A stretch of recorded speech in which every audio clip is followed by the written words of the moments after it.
estudiando el rol de Elena de White en el establecimiento de los fundamentos de la manera de pensar de la filosofía educativa adventista, un papel extraordinario, porque esta dama había cursado apenas 3 años de escuela primaria. ¿Cómo es que piensa en forma tan amplia y tan sólida? Bueno, hay que recordar que era una persona muy lectora, una persona que no estaba ajena a la problemática y a las discusiones de la cultura de su tiempo. Y por los 1860, 1870, 1880, en los Estados Unidos había una discusión muy animada sobre el futuro de la educación en todos los niveles, pero particularmente a nivel universitario. Un momento de un torbellino educativo, donde había una contraposición de las teorías de la educación tradicional, con un movimiento de la educación activa, con el inicio de las tendencias evolucionistas, con una iglesia protestante que trataba de mantener un modelo. Y ella recibe de Dios el primer mensaje. Ellen White was our main theorist, our main ideologue on education. And it was from her ideas of education, first articulated in 1872 in a piece called Proper Education, which later appeared in Testimonies Volume 3, in which she articulated the core of our philosophy of education.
Desde su primer artículo sobre la educación, en 1872, titulado La educación apropiada, Elena de White mantuvo una incesante correspondencia con diversas personas de influencia e instituciones para orientarlos acerca del desarrollo y la aplicación de la filosofía de la educación adventista.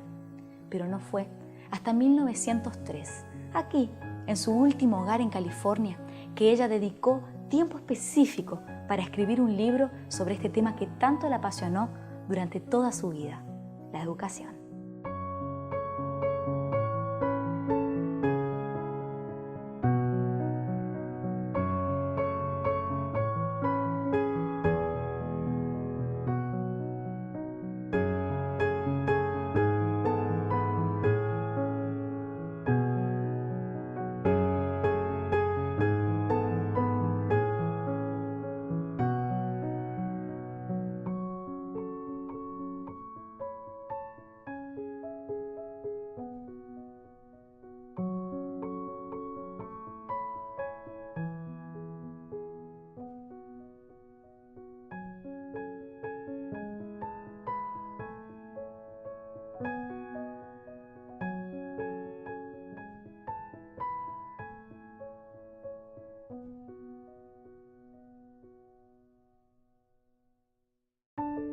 la educación en Estados Unidos en esa época estaba en un movimiento revolucionario. Si nosotros los educadores miramos la historia de la educación 1872, vamos a encontrar a John Dewey, por ejemplo, que comenzó a hablar de la educación activa. Es decir, el niño no solo tiene que desarrollar su mente, sino su cuerpo, sus habilidades. La educación debe ser práctica, debe ser aplicada.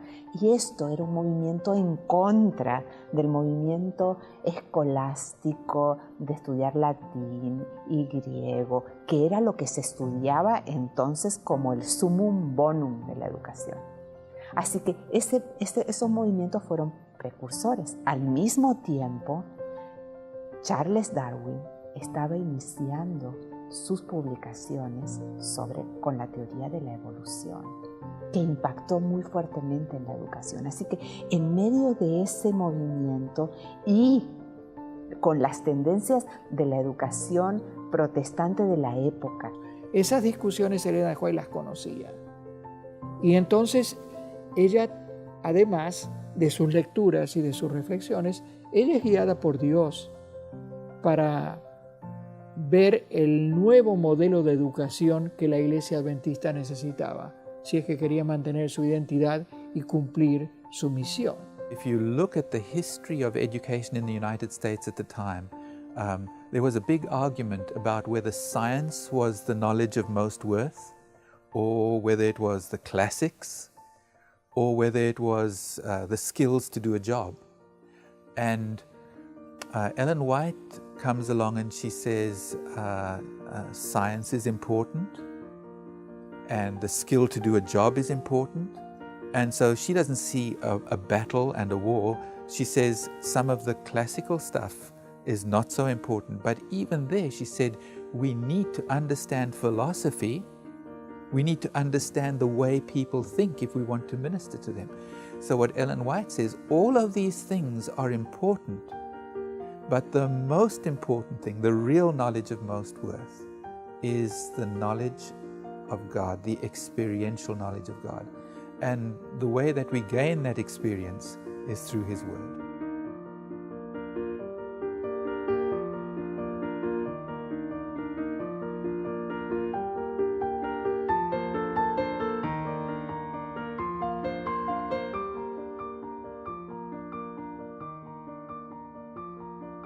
Ellen White's main ideas on education are, first off, centered in the Bible. For her, and if you read her writings, you see it, the Bible is the point of reference for everything. It's the basis of all true education in her mind, and a knowledge of God, an understanding of God. Of course, we gain that through nature, general revelation, and providence, but we gain it more directly through special revelation, through the inspired writings of the Bible. And so for her, education had to have its point of reference always back to the Bible and Bible principles. Not that the other issues of science and anthropology, and we could just go on and on, all of these other areas are not important. They are. But in her mind, they all have to have a point of reference with God and the divine. And so that to her is the fundamental, I think, the fundamental principle of education. And secondly, education needs to be practical. She was very emphatic about the importance of the practicality of education. Now, this is where the classics, it is useful to be able to read in the original language these things. So we wouldn't say it's a bad thing. It's a good thing. But is that how we define how much a person knows and how capable they are educationally? In her mind, no. It's more important that you had the Bible and that you had a practical way then to apply what you have learned in life, in whatever type of ministry for God that you are doing. Both James and Ellen White talked about the fact that an educated mind would be more receptive to the message of our witness to the world and how we could translate that to the world. So we have all of this going on, and then outside of Adventism, there were some of the same challenges in secular education in the United States, where all of this started for us, and in Europe. There were both U.S. and European influences around. It is interesting then to note that early pioneers were not afraid of looking outside the church for guidance, for some inspiration, for innovations concerning education. But they always measured everything by what we know, what they knew then from Scripture. And of course, they had the prophet among them. So Ellen White was there for guidance as well. So our pioneers took what we knew from the Bible as fundamental principles of education.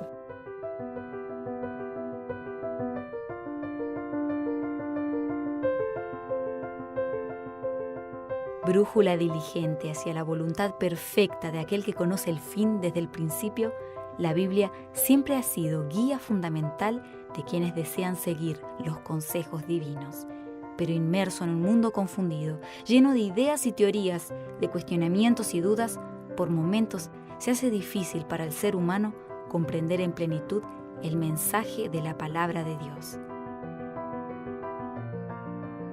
Es para esos tiempos que Él envía a sus profetas. Estas luces menores que apuntan hacia la luz mayor, que recuerdan a su pueblo el camino por el que deben andar.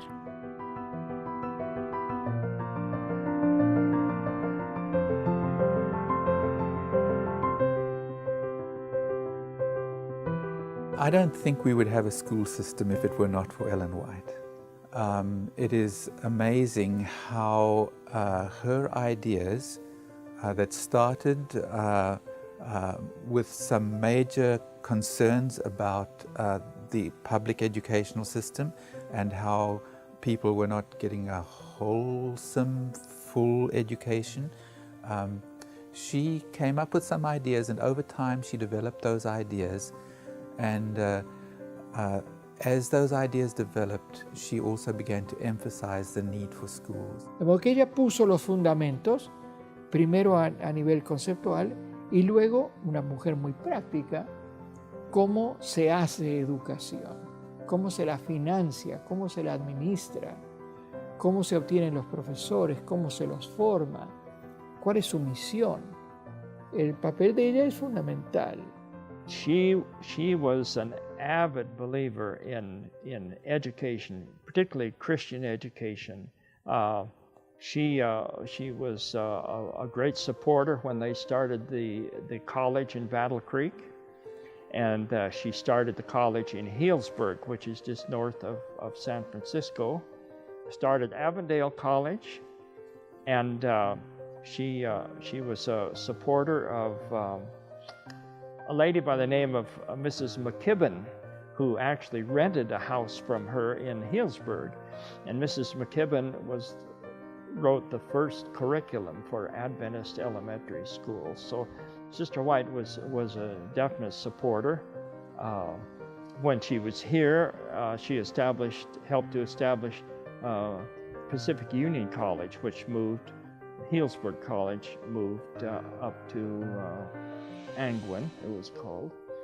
In fact, her very last message was a talk at Pacific Union College. And at that time, she held a Bible up and she said, "Unto you I recommend this book." So education was extremely important in her teachings. You know, Ellen White is an amazing woman. The range of her ministry, the issues she dealt with, is huge. I don't think any of us fully, or very few of us really fully grasp the range of the issues, because we tend to use sort of pluck out a statement here and there when we want to make a point, so we are selective in this. But she has written about issues of education.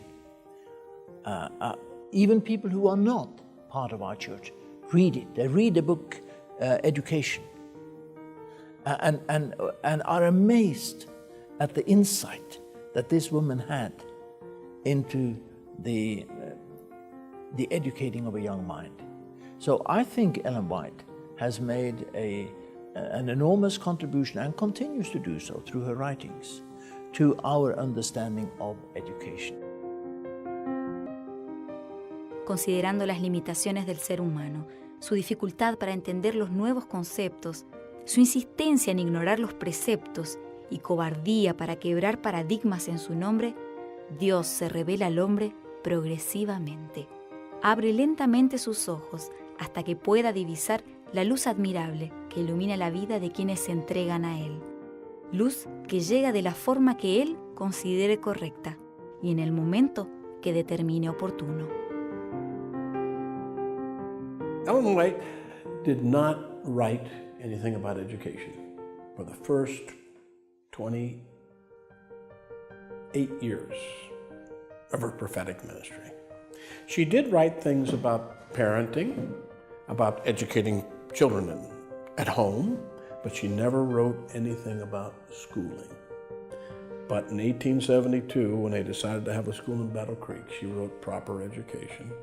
That was the beginning of a writing ministry on education that was just up until the time she died.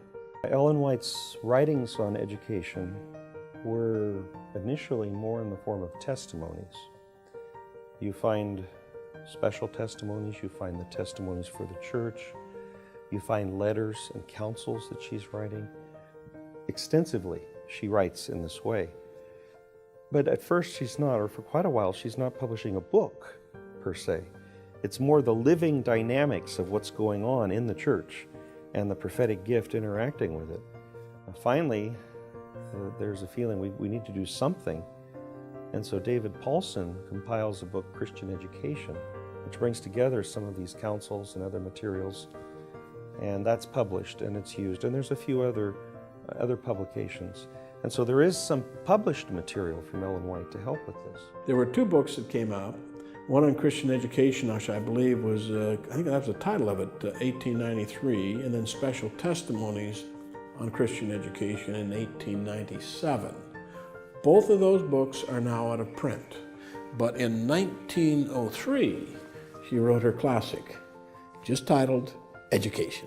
Ellen White finally, after she moves back to the United States after being in Australia, in her, we almost say the retirement years, but that's not really a fair descriptor because she's very active.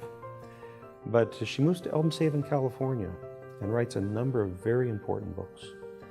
One of them is Ministry of Healing, which is the very important book that deals with health and becomes kind of the spiritual baseline for health in 1905. But in 1903, she published the book Education, which lays out the spiritual principles of education.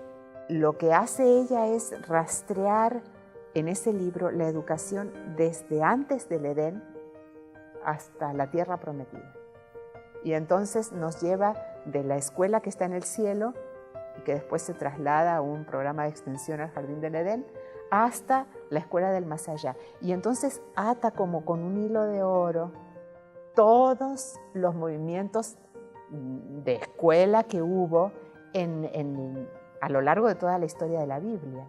Y entonces lo ve como una escuela, por ejemplo, la época de los patriarcas, con la educación de sus hijos, ve como una escuela el movimiento del desierto, ve como una escuela la educación de Jesús en homeschooling, y ve como una escuela la escuela de Jesús con sus discípulos. Y bueno, y entonces mira cuáles son los elementos en común y encuentra algunas cosas que yo rescato, que son de mi cosecha, probablemente haya más.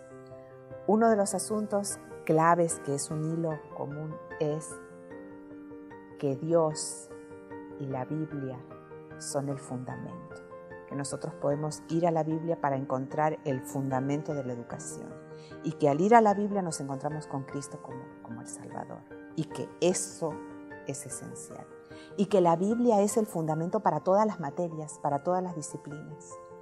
Finalmente todas las materias se arraigan en una raíz que es una creencia y o depende de la Biblia o está en contra de la Biblia. El segundo aspecto es que la educación es más que el desarrollo mental. Dios nos creó como con un chip completo y necesitamos un equilibrio en el desarrollo físico, mental y espiritual un equilibrio en el uso de nuestra jornada diaria, un equilibrio en el uso de nuestra proyección, un equilibrio. Y la educación tiene que atender a eso. Un tercer asunto muy importante es que la educación está en el medio de un conflicto entre el bien y el mal. Y eso ayuda a explicar muchas cosas. Un niño le dice a su maestra, señorita, yo me quiero portar bien, pero no me sale. Y al lado de él está sentado uno que sí le sale portarse bien. Entonces, ¿por qué a este no le sale y si este es mejor que el otro? No, son maneras como se ve el conflicto. Y entonces la educación trata justamente de llevar al estudiante y al maestro a encontrarse con Cristo en medio de ese gran conflicto. La educación nos prepara para la vida, la educación nos prepara para el servicio. Si no desemboca en el servicio no tiene sentido. Y esos son elementos que ella encuentra a lo largo y los presenta ejemplarmente en ese libro. Realmente el libro La Educación para nosotros los adventistas y para la educación en general, es decir, trasciende las barreras de lo que significaría la educación denominacional nuestra para enriquecer la educación mundial de todas las épocas, porque no ha perdido su vigencia. Para la naciente educación adventista y para el mundo, Elena de White dejó claras en sus escritos las bases filosóficas y pedagógicas necesarias para entender la desafiante idea de que el trabajo de la educación y el trabajo de la redención son uno.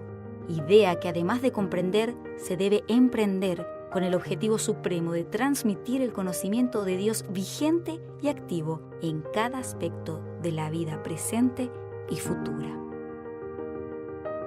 This puts the whole issue of education in great controversy terms. It deals with education as salvation, as a part of the great controversy between Christ and Satan.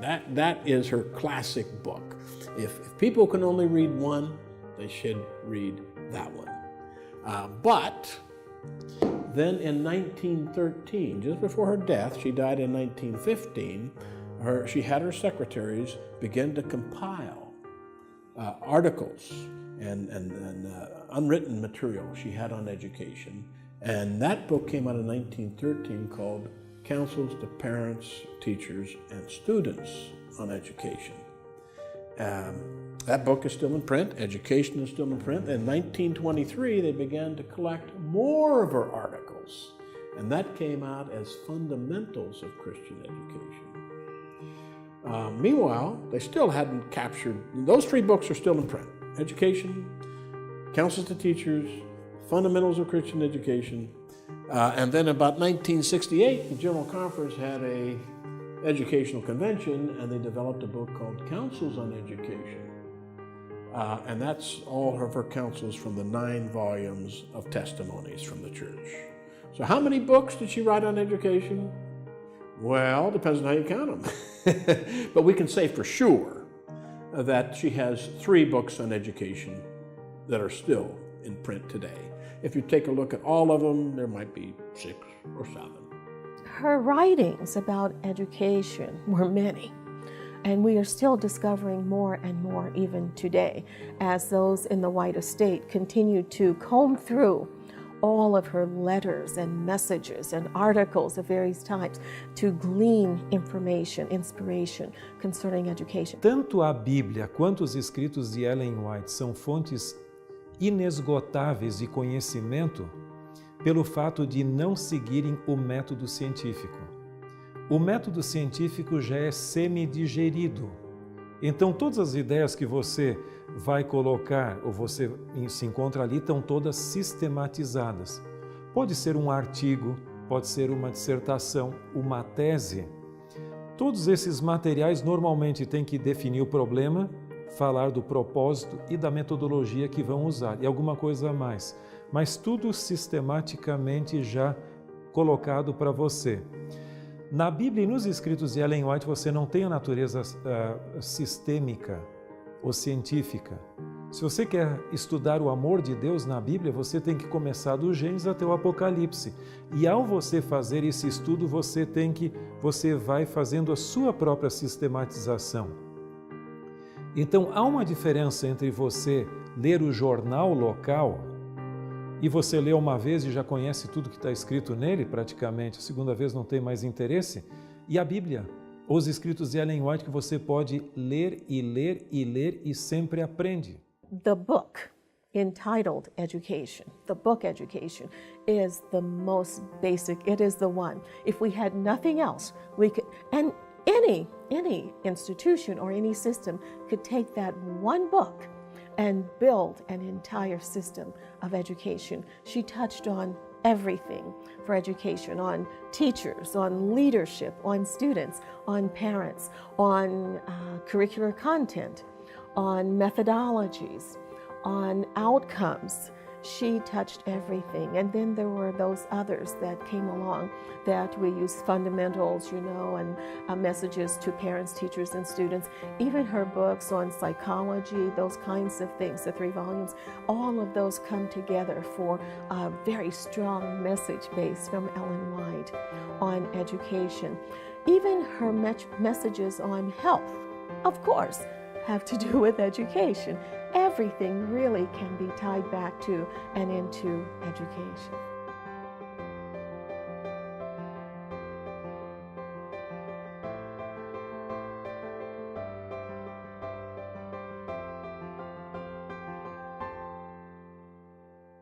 Elena G. de White fue sobre todas las cosas una mujer que amaba a Dios, una enérgica luchadora que desde muy joven entregó sus fuerzas, sus dones y su vida para predicar el mensaje de este Dios al cual amaba.